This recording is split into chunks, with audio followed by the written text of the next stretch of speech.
A veces, la muerte se sienta en una silla y nos mira sin parpadear.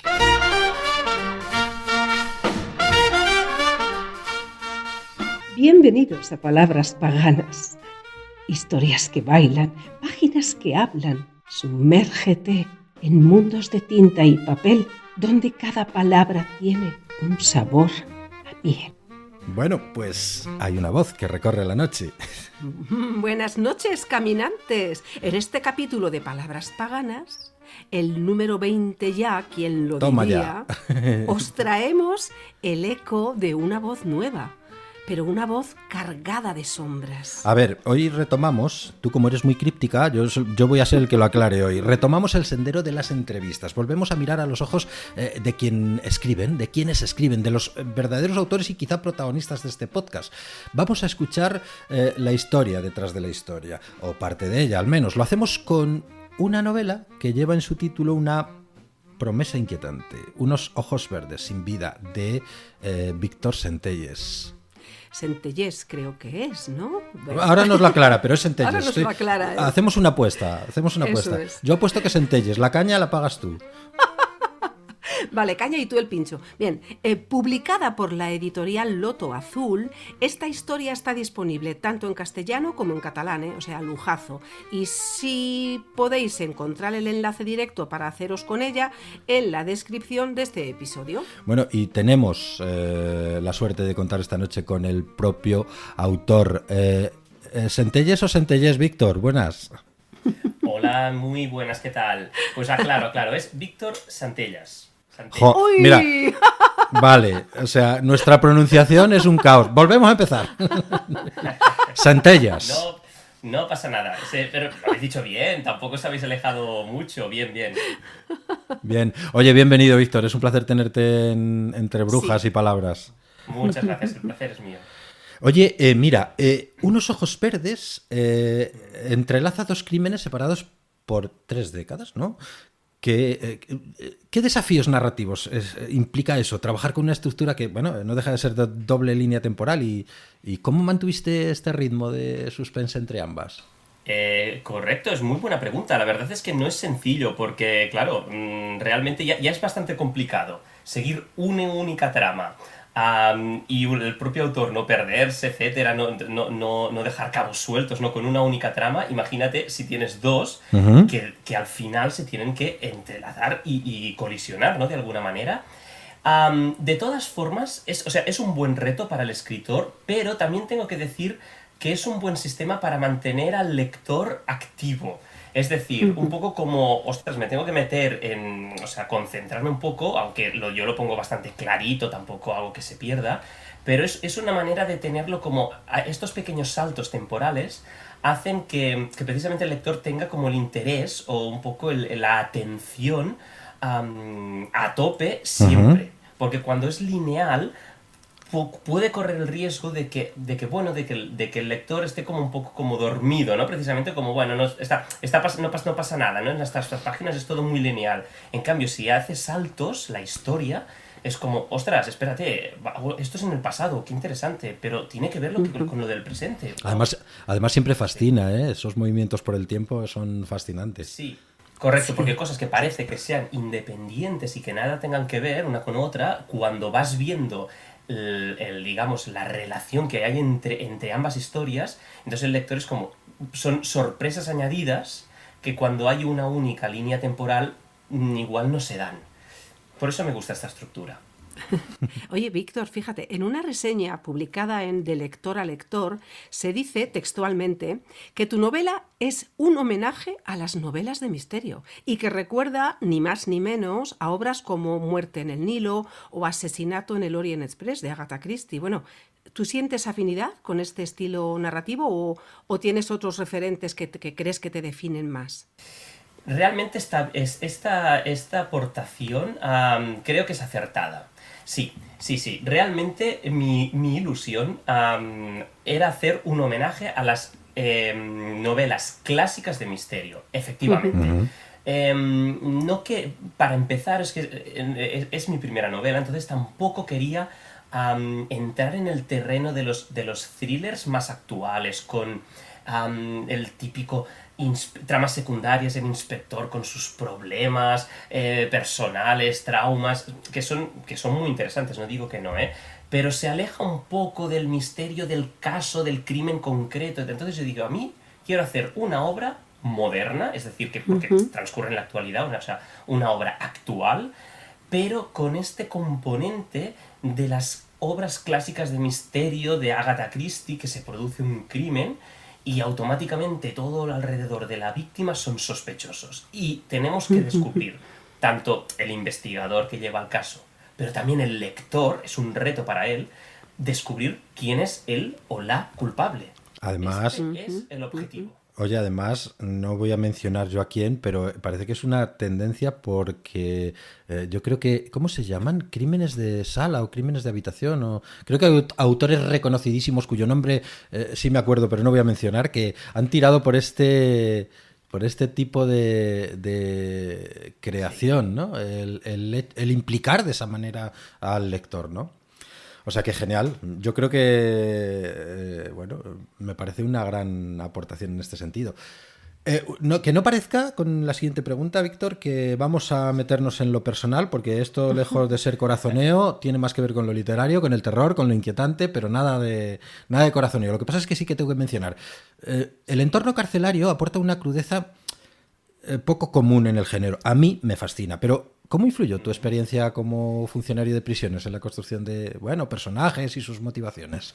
Correcto. Mira, es que has dado en la clave.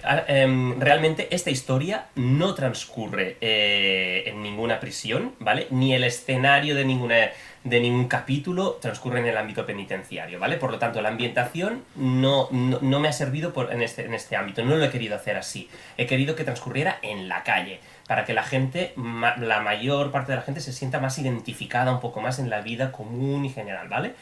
Pero sí que me ha servido mucho mi experiencia penitenciaria para describir a determinados personajes. Eso sí.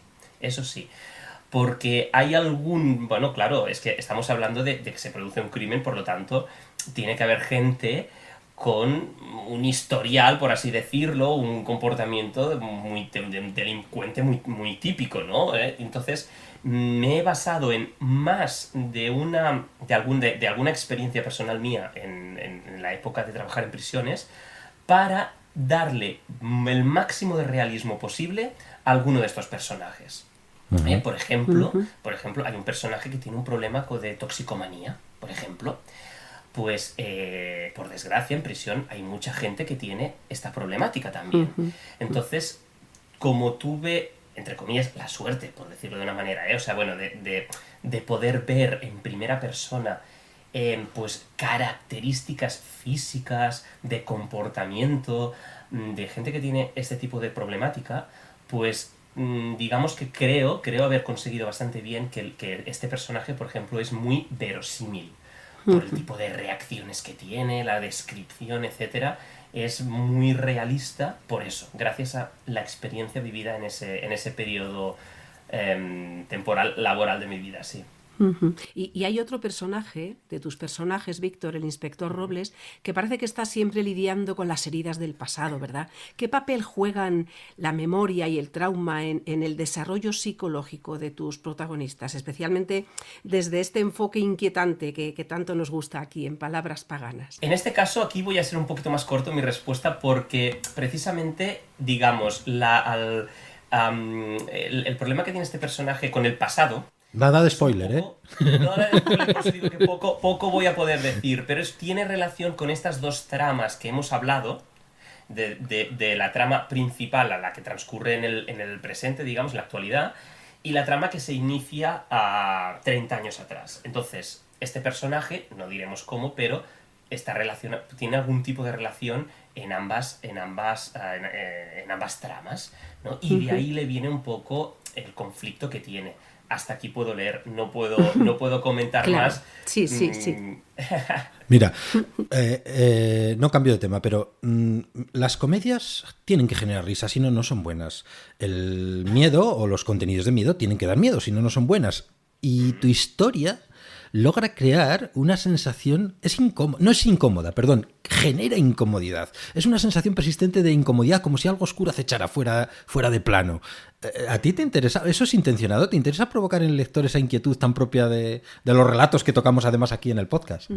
Mi intención siempre ha sido, como he dicho antes, de hacer una obra que tirase más al misterio y a la intriga que al terror puramente, ¿eh? O sea, por eso, por ejemplo, no me he querido recrear en escenas morbosas y tal, no, siempre he jugado con el argumento. Lo que pasa, que igual es un poco lo que creo que quieres decir también es un poco la tensión permanente, en el sentido de tenemos un crimen, ¿no? O sea, en los primeros capítulos introductorios ya se percibe en el aire un poco como algo va a ocurrir. Es evidente que se está cociendo algo, ¿no? Entonces ya hay una tensión en la... A eso nos referimos. Algo va a ocurrir. Y una vez ocurre, esa tensión no disminuye, porque entonces entramos en la fase de averiguación, de investigación y tal. Y como se producen determinados giros, esa tensión es permanente. Además, es una novela relativamente corta, en el sentido de que no he querido tampoco añadir excesivamente, pues lo he dicho antes, no tramas secundarias y tal. No, va al grano, pero a mantener ese nerviosismo, esa intensidad permanentemente hasta el final. Si fuese una novela muy, muy larga, esa tensión permanente sería hasta demasiado insoportable para digamos, no se aguanta. Entonces, por eso tiene que tener la medida justa, ideal, y creo que en este sentido es la encontrada. Qué bueno. Y sabemos también, Víctor, que estás trabajando en una continuación. Supongo vas a seguir profundizando en esta atmósfera perturbadora que nos gusta tanto aquí en Palabras Paganas, o vas a experimentar con otros registros del misterio. Tengo intención efectivamente de investigar en otros ámbitos, o sea, dentro del género de novela negra, de tocar un poco otras facetas, un poco más de lo que decíamos, ¿no? Quizá no tanto de misterio, un poco más de thriller, etcétera. Pero no será en esta segunda parte. ¿Por qué? Vale. Porque yo considero que si es una continuación, también tiene que continuar el estilo. No, o sea, si alguien quiere leer una segunda parte de esta primera, de Unos ojos verdes sin vida, es porque le ha gustado el estilo. Claro. Entonces va a querer por lo menos algo similar, ¿vale? Claro. Y mi idea es hacer una segunda parte, de entrada ya está, no tengo intención de hacer una saga entera, pero lo que sí que puedo decir es esto, que será del mismo estilo. Nunca digas de este agua no beberé, ¿eh? Que como se dé bien, te veo con la saga. Correcto, no, pero bueno, de entrada nunca se sabe. La segunda parte está prácticamente asegurada. En el horno. Luego voy a querer explorar otros ámbitos de la novela negra. Y más adelante, pues ya iré viendo. Pero de momento, un poco el camino que tengo así enfocado en mente, la perspectiva es esta. No vamos a decir... oye, que antes de nada, ¿qué te ha parecido el examen? Porque ya hemos acabado el tema entrevista. No, bien. No, yo encantado, o sea, súper cómodo, es un placer charlar con vosotros, de verdad, lo hacéis muy bien. No te vayas todavía, no hemos acabado, quiero decir algo.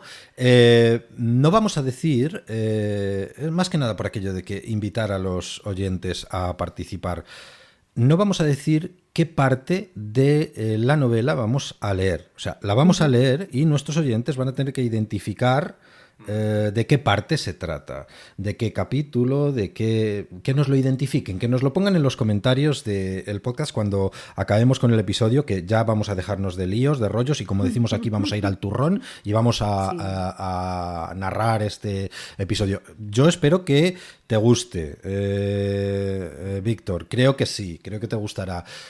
Porque tú, ¿cómo ves lo de ambientar tus relatos? Eso de ponerle un soundtrack, voces a los personajes. A lo mejor te chasca porque tú tienes en mente otras voces, no lo sé. Bueno, es cierto. No, o sea, no. La verdad es que me parece muy original y me muero de ganas de escucharlo, pero sí que reconozco que se me va a hacer extraño, porque exacto, realmente es así. De hecho, por ejemplo, una cosa muy rápida, no solo con las voces, sino con las caras también. Cada uno tiene en su mente una descripción de los personajes. Sí. Y si luego se lo pusiesen en imagen, también de entrada dirías, ostras, esta es Lucía, este es Juan, este es no sé qué. Bueno, cuando escuchen nuestras voces les van a parecer seres hermosísimos. De todas formas, escuchadlo con atención, sentid la atmósfera y cuando acabéis, lo que decía Santi, nos contáis. ¿Sabéis de qué parte de la novela se trataba? Podéis dejar vuestros comentarios, mensajes, o señales de humo, el tan, el chalaparta, lo que queráis. Oye, Víctor, de verdad que ha sido un honor y un placer. Y te comprometo, porque es además la manera de comprometer, cerrar aquí el contrato, de estar o reunirnos para un experimento como este, para la segunda parte. Sí, por favor. Me parece genial. Como he dicho, he estado muy cómodo, me parece genial la iniciativa que hacéis y encantado de volver a charlar con vosotros próximamente. Igualmente. Qué bueno contar con el autor. Oye, como decimos siempre, Sí. la palabra escrita no se queda quieta. Ahora os vamos a leer un fragmento de Unos ojos verdes sin vida.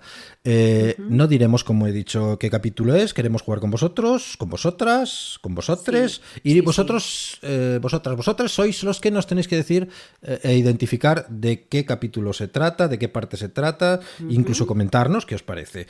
Lo podéis hacer en los comentarios de la plataforma o poniéndonos mensajes o mandándonos correos. Una cosa solo. Simplemente escribidnos que nos encanta leeros y nos ponéis pues eso, pues yo creo que esto va a ser el comienzo, yo creo que esto va a ser el final. Eso es, y como no saben o no sabemos todavía de qué hemos estado hablando, hay muchos que sí, os cuento. El cadáver de la joven Lucía Romero es encontrado en el bosque, en la orilla del río, en extrañas circunstancias. Sin embargo, tanto la postura como el lugar concreto en el que se halla el cuerpo le resultan familiares al inspector encargado del caso. Le recuerdan a un asesinato de otra chica que tuvo lugar en el mismo municipio hace varias décadas.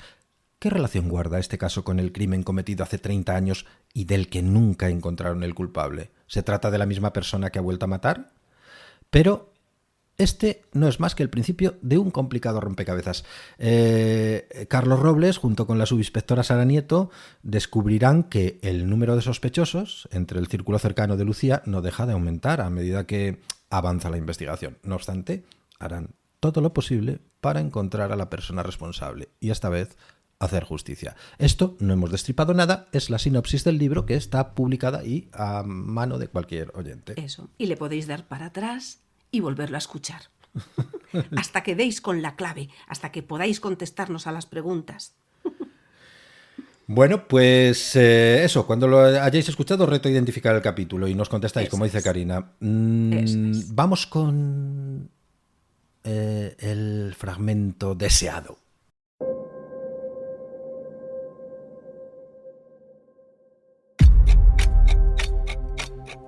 Todavía no eran las 6 de la mañana de un lunes cuando un hombre joven llegó al aeropuerto. Su avión salía a las 8 en punto, de modo que iba bien de tiempo. Se trataba de la misma persona que había asesinado a Susana Molina 9 años atrás. Durante ese tiempo se había vuelto más fornido y había perdido una gran cantidad de pelo. También se había puesto gafas, unas de pasta negra. Su dentadura seguía siendo muy blanca. Después de obtener la tarjeta de embarque en el mostrador de la compañía aérea con la que volaría, se dirigió al control de seguridad del aeropuerto. Lo pasó sin ninguna complicación. Localizó su vuelo en una de las pantallas de información y comprobó que todavía no había datos sobre la puerta de embarque. Decidió hacer tiempo tomándose un café. Comprobó que a esa hora había mucho movimiento en el aeropuerto. La mayoría eran personas que, como él, viajaban solas por trabajo. En su caso, hacía 5 años que trabajaba para la empresa Oficrom. Era comercial de material de oficina y, aunque la mayoría de las visitas las realizaba por la zona donde vivía, también tenía asignados clientes en diferentes partes de la península.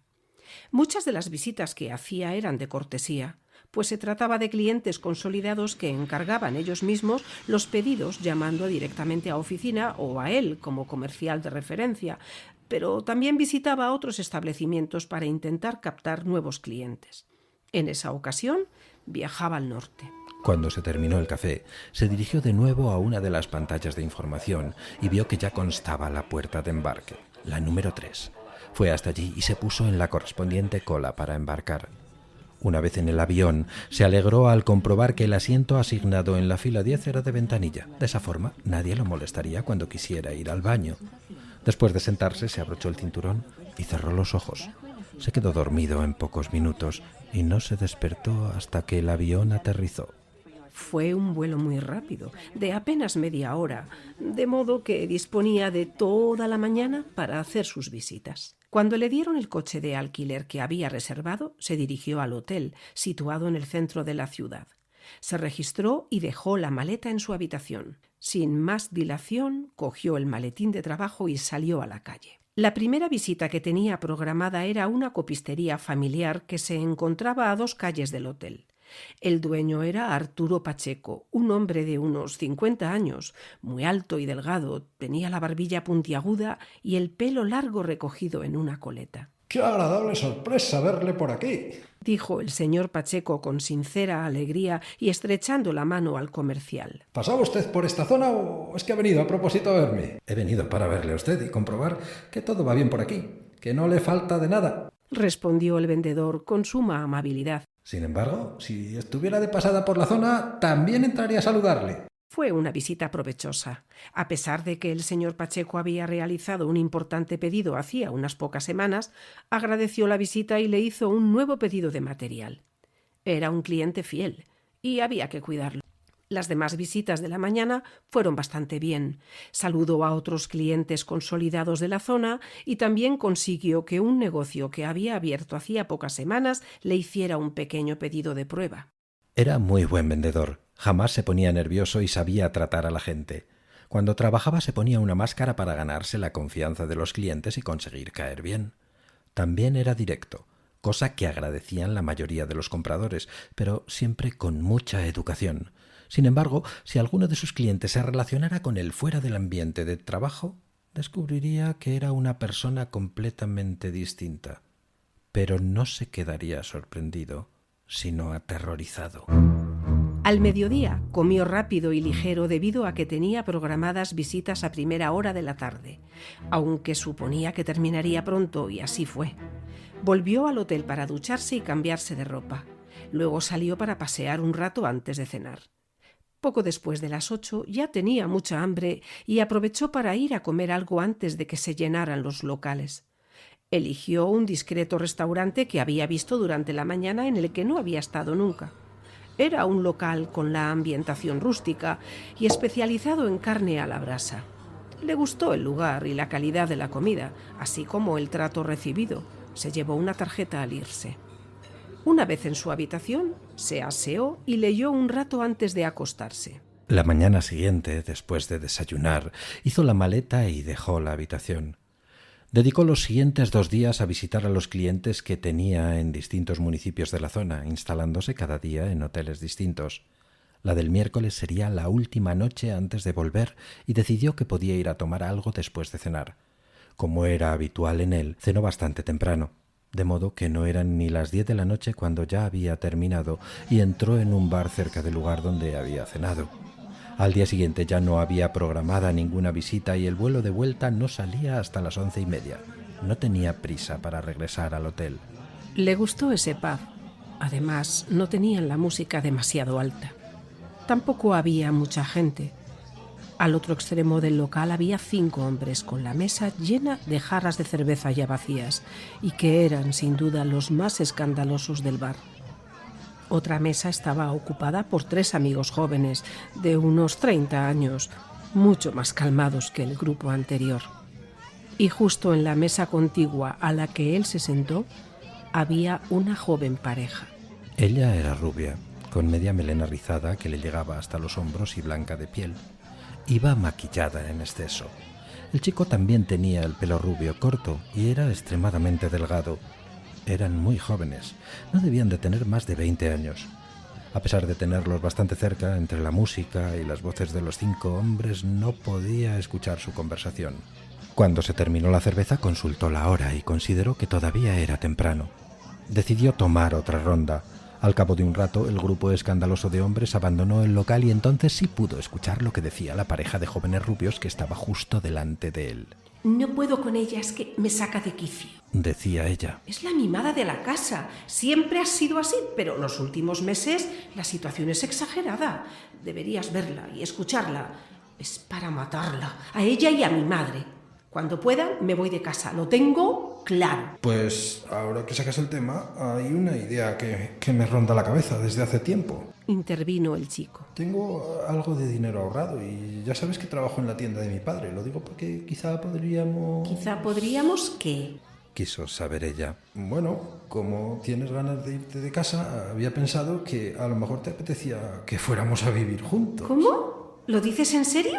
Claro que lo digo en serio. A mí me apetecería mucho, la verdad. Ella se quedó un rato sin decir nada mirándolo.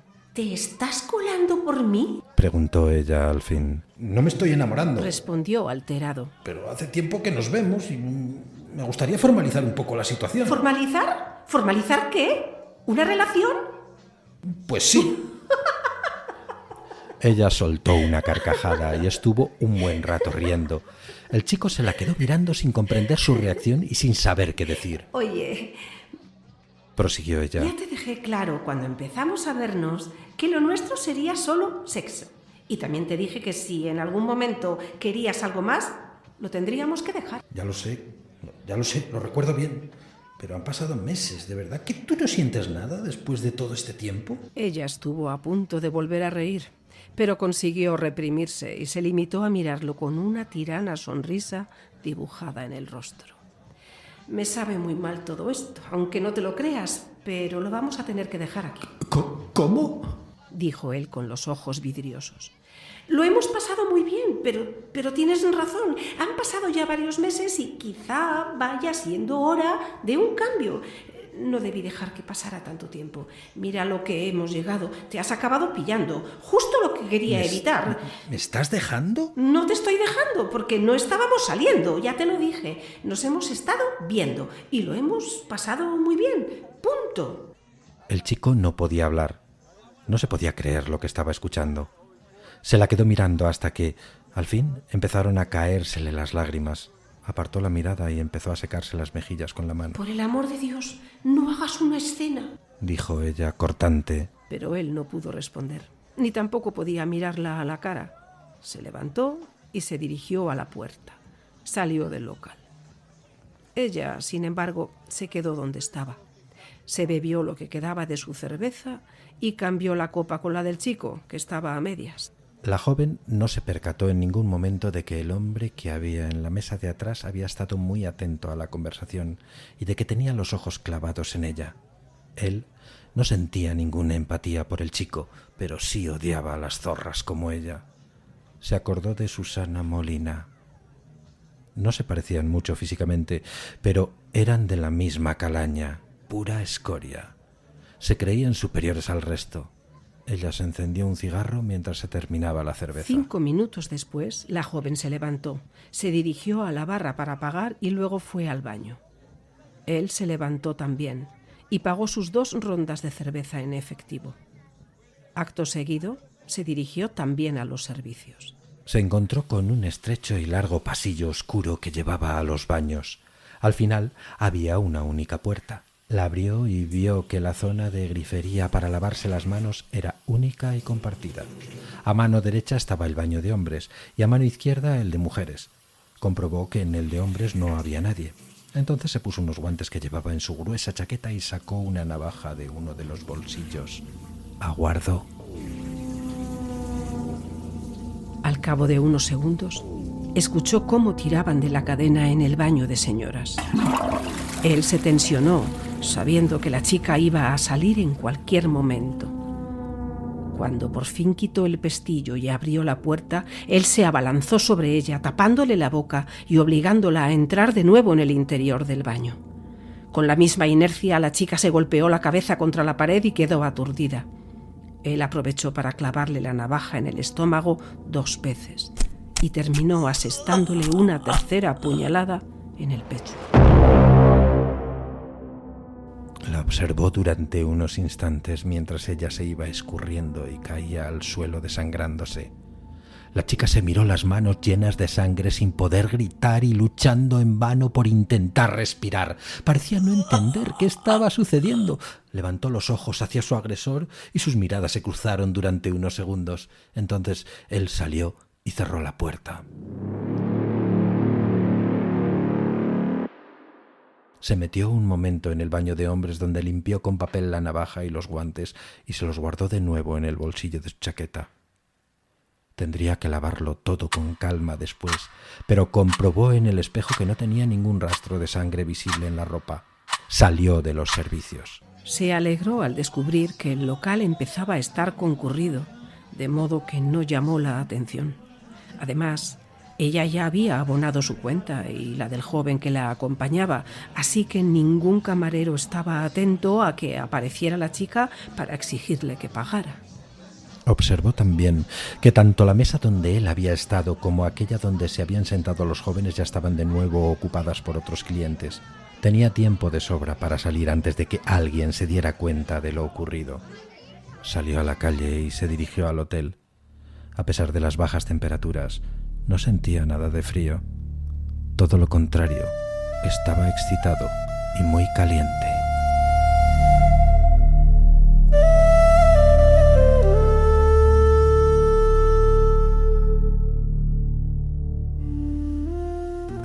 Bueno, pues nada, eso era todo. Oye, qué corto se hace. La mirada que más nos perturba es la que no parpadea. Y esta noche, bueno, pues ya nos ha estado observando demasiado rato. Sí, hasta el próximo aquelarre, criaturas. Gracias, Karina. Un saludo Chao. a los oyentes. Saludos a todos. Palabras Paganas te despide por el momento, con letras que vibran y voces que inspiran. Nos vemos pronto en este ritual literario.